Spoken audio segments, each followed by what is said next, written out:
درخت کے خشک پتے جاڑتے اور پانی میں بھگو کر کھا لیتے۔ مجبوری سب کچھ کرا دیتی ہے اور ہر تنگی کے بعد اللہ تعالیٰ کے یہاں سے سہولت ہوتی ہے۔ اللہ تعالیٰ نے ان کی تکالیف اور مشقتوں کے بعد سمندر سے ایک مچھلی ان لوگوں کو پہنچائی جس کو عنبر کہتے ہیں۔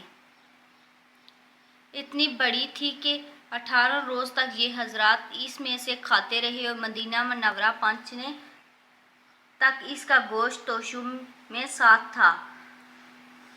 حضور کے سامنے جب سفر کا قصہ سنایا گیا تو حضور نے ارشاد فرمایا کہ یہ اللہ کا ایک رزق تھا جو تمہاری طرف بھیجا گیا۔ مشقت اور تکلیف اس دنیا میں ضروری ہیں اور دل اللہ والوں کو خاص طور پر پیش آتی ہیں۔ اسی وجہ سے حضور کا ارشاد ہے کہ انبیاء علیہ السلام کو سب سے زیادہ مشقت میں رکھا جاتا ہے، پھر جو سب سے افضل ہوں، پھر اس کے بعد جو باقی